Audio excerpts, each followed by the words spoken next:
आज के इस वीडियो में हम सीखेंगे कि आप जाति प्रमाण पत्र कैसे बना सकते हैं, यानी कि कास्ट सर्टिफिकेट कैसे बना सकते हैं। अगर आपको वीडियो पसंद आता है तो लाइक करें, सब्सक्राइब करना ना भूलें।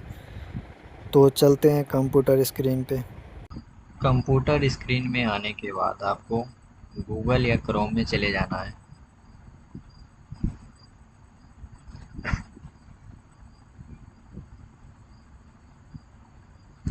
गूगल में जाने के बाद आपको लिखना है, गूगल में सर्च करना RTPS।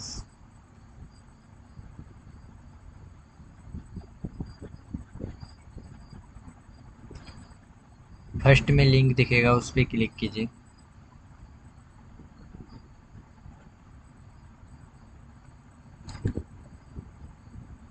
अगर आप के जो है कि अप्लाई करते समय रिलोड का अगर प्रॉब्लम आता है तो आप लॉगिन करके अप्लाई कीजिए, जिससे रिलोड का प्रॉब्लम नहीं आएगा। अगर आप सामान्य प्रशासन से डायरेक्टली यहाँ से बनाते हैं अगर, तो आपको बाद में रीलोड, आप जब डॉक्यूमेंट्स अपलोड या फाइनल सबमिट करने जाइएगा तो रीलोड का जो है कि एरर आ सकता है। तो आप जो है कि बैक आके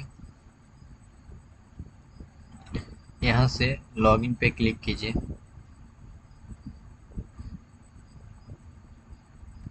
लॉगिन पे क्लिक कीजिए।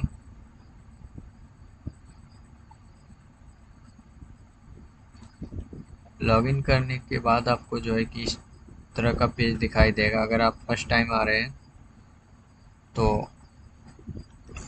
आपको दिखाई देगा, बता रहे हैं।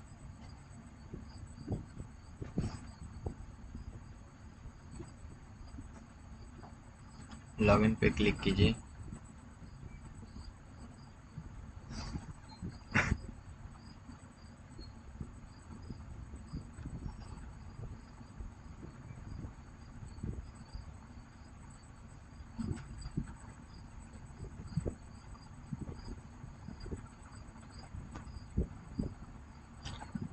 अगर आप फर्स्ट टाइम इस लॉगिन पे लॉगिन कर रहे हैं तो आपको अब सबसे पहले रजिस्टर करना होगा। तो रजिस्टर करने के लिए आपको जो है कि इस पेज में आने के बाद यहाँ पे न्यू यूजर दिखाई देगा, सिंग अप फॉर मेरी पहचान पे क्लिक कीजिए।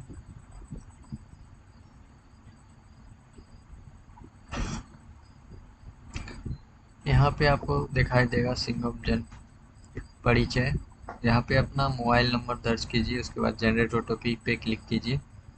उसके बाद अपना फर्स्ट नेम यहाँ पे एंटर कीजिए, उसके बाद लास्ट नेम यहाँ पे एंटर कीजिए और डेट ऑफ बर्थ को यहाँ पे आधार के अकॉर्डिंग जो है कि दर्ज कीजिए और जेंडर को यहाँ पे दर्ज कीजिए, मेल फीमेल बताना है। उसके बाद यहाँ पे आईडी बनाना है। जैसे कि हम एग्जांपल के लिए बताते हैं, राम है, अगर आप अपना कॉन्टैक्ट नंबर दीजिएगा तो आईडी आपका बन जाएगा।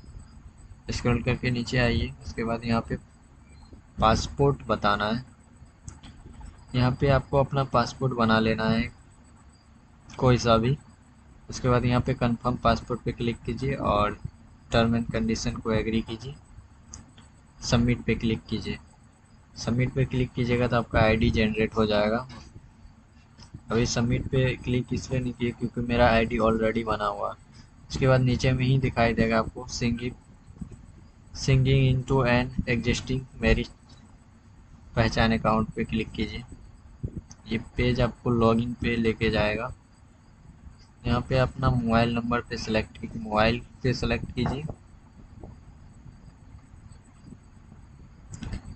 यहाँ पे आप जो है कि अगर आप सिर्फ मोबाइल नंबर से लॉगिन करना चाहते हैं तो यहाँ पे पासपोर्ट लेस ऑथेंटिकेशन पे क्लिक कीजिए। इसमें आपको तब ओटीपी मांगेगा, ओटीपी आपको दर्ज करना होगा। सिंगिंग पे क्लिक कीजिएगा तो आपको इस पेज पे रिडायरेक्ट करेगा। तो आपको यहाँ पे ओटीपी पे क्लिक करना है एक बार, उसके बाद नेक्स्ट पे क्लिक करना है। उसके बाद आपके मोबाइल पर एक ओटीपी भेजा जाएगा, उस ओटीपी को जो है कि यहाँ पे दर्ज करना है।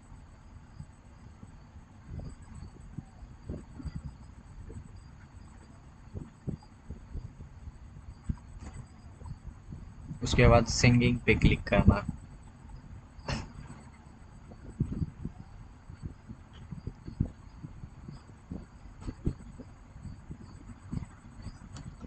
सिंगिंग पे क्लिक कीजिएगा तो आपको जो है कि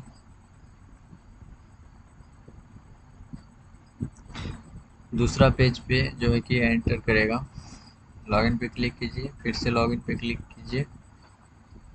अब आपको मेन पेज पे रिडायरेक्ट करेगा, आपको इस पेज पे रिडायरेक्ट करेगा।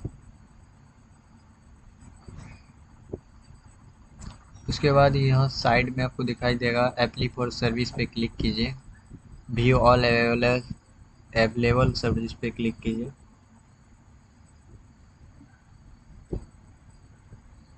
यहाँ पे सर्च पे आपको जाना है, यहाँ पे सर्च करना है आपको आर ओ सर्च कीजिएगा तो जितना भी आर ओ लेवल पर सर्विस उपलब्ध है यहाँ पे आपको दिखाई देगा लिस्ट उनका। तो हमको अभी कास्ट सर्टिफिकेट बनाना, तो यहीं पे दिखाई देगा आपको कास्ट सर्टिफिकेट आर ओ, उस पर क्लिक कीजिए।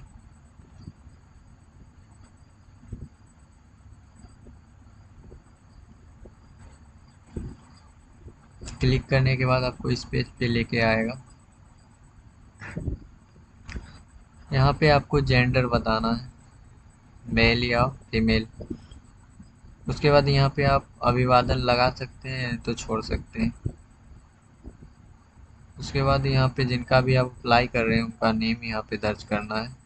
अगर आप कंप्यूटर से कर रहे हैं तो यहाँ जैसे कि आप राम लिखिएगा, स्पेस दीजिएगा, तो इधर ऑटोमेटिक हिंदी में जो है कि ट्रांसलेट हो जाएगा।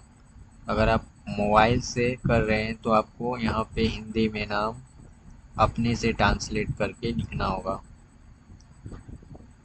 यहाँ पे आप फादर्स नेम को दर्ज कीजिएगा जिनका आप अप्लाई कर रहे हैं उनका। उसके बाद नेम ऑफ मदर्स, उनका मदर्स का नाम यहाँ पे एंटर कीजिएगा।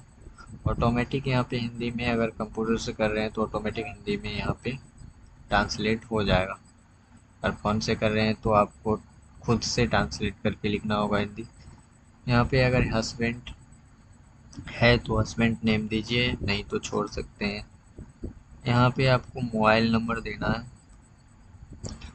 मोबाइल नंबर दर्ज कीजिएगा। और सेकंड स्टेप पे बढ़िएगा तो आपको जो है कि यहाँ पे ओटीपी वेरीफाइड करने का ऑप्शन आएगा, तो आपको यहाँ पे वेरीफाइड करना होगा ओटीपी, नहीं तो आपका जो है कि प्रोसेस आगे नहीं बढ़ेगा। तो आप यहाँ पे मोबाइल नंबर दर्ज कीजिएगा और ईमेल आईडी यहाँ पे जैसे ही दर्ज करने के लिए क्लिक कीजिएगा तो एक ओटीपी भेजा जाएगा, उस ओटीपी को इसमें वेरीफाइड करना है। आवेदक का ईमेल यहाँ पे दर्ज कीजिए।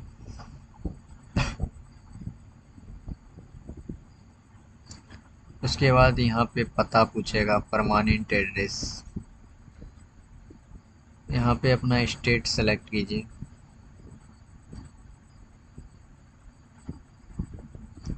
यहाँ पे अपना डिस्ट्रिक्ट सेलेक्ट कीजिए। यहाँ पे अपना अनुमंडल सेलेक्ट कीजिए।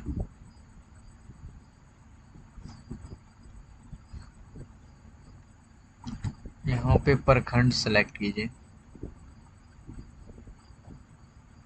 यहाँ पे पूछेगा स्थानीय निकाय का प्रकार, आप ग्रामीण क्षेत्र में रहते हैं तो ग्राम पंचायत, नगर निगम में रहते हैं तो नगर निगम को सेलेक्ट कीजिए, नगर परिषद में रहते हैं तो नगर परिषद को सेलेक्ट कीजिए, अगर नगर पंचायत में रहते हैं तो नगर पंचायत को सेलेक्ट कीजिए।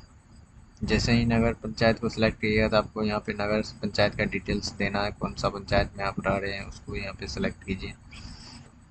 उसके बाद यहाँ पे आपको वार्ड नंबर बताना है, कितना नंबर वार्ड में रहते हैं।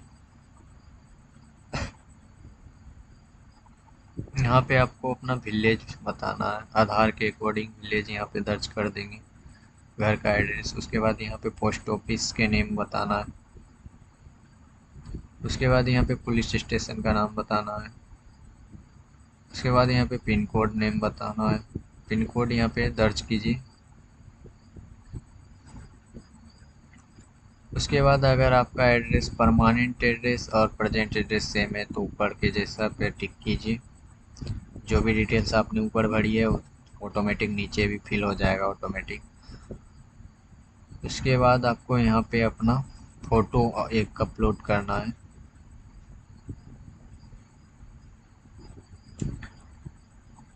हम आपको डेमो के लिए बता रहे हैं तो हम अपना फ़ोटो जो है कि लगाएं। यहाँ पे आपको पेशा सेलेक्ट करना है, आप किन का अप्लाई कर रहे हैं।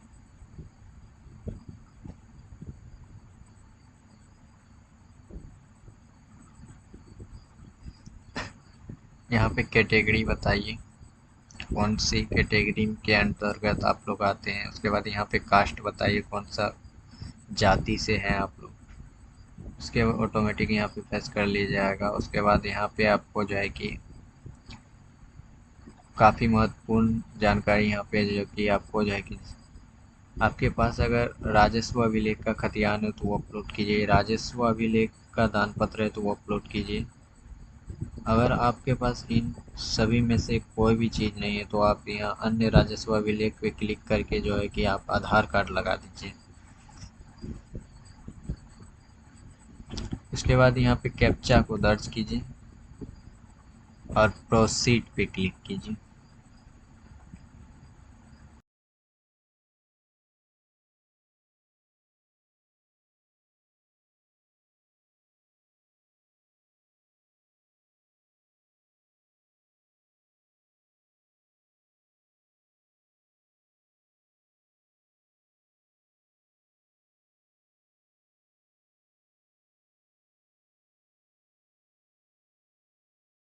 प्रोसीड पे क्लिक करना है, ओके पे क्लिक करना है।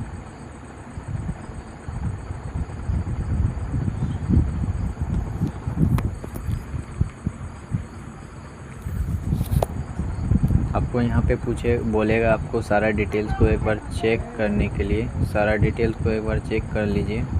उसके बाद अटैच एंड श्योर पे क्लिक कीजिए। उसके बाद जो है कि यहाँ पे जो दस्तावेज को सेलेक्ट किए थे यहाँ पे सेलेक्ट करना है। आधार कार्ड को यहाँ पे सेलेक्ट कीजिए और चॉइस फाइल पे क्लिक कीजिए और उस डॉक्यूमेंट्स को अपलोड कीजिए आधार कार्ड को। उसके बाद राजस्व अभिलेख में अगर है आपके पास ज़मीन का दस्तावेज़ तो यहाँ पे जो है कि सिलेक्ट करके आप जो है कि यहाँ पे चॉइस फाइल पे क्लिक करके अपलोड करके लगाइए, या नहीं है तो आप सिर्फ आधार कार्ड लगा दीजिए। उसके बाद सेव एंड श्योर पे क्लिक कीजिए। उसके बाद फिर से आपसे बोलेगा कि एक बार आप डॉक्यूमेंट्स को चेक कर लीजिए, इस टाइप से देख लीजिए सही है। तो हम आपको डेमो के लिए बता रहे हैं, तो आप जो है कि इस डॉक्यूमेंट पे मत जाइए, आप अपना रियल डॉक्यूमेंट्स को अपलोड कीजिएगा। उसके बाद यहाँ से आप एक बार चेक कर लीजिएगा। उसके बाद सबमिट पे क्लिक कीजिएगा, आपको एक रिसीविंग जनरेट करके दिया जाएगा। रिसीविंग में आपको जो है कि ड्राफ्ट नंबर जो अभी दिखाई दे रहा है, यही नंबर आपको जो है कि फाइनल जब आप सबमिट कीजिएगा तो आपका जो है कि नंबर, यही नंबर जो है कि आपका आईडी नंबर बन जाएगा। उसके बाद सबमिट कीजिएगा तो ऑटोमेटिक आपको एक रिसीविंग दिया जाएगा, वो रिसीविंग को आप संभाल के रखिए। उसके बाद 7-15 दिन का टाइम लगता है। उसके बाद आपको जो है कि कास्ट सर्टिफिकेट जनरेट हो जाएगा। अब तो नया नियम के अनुसार 7 डेज़ में ही बन जाता है।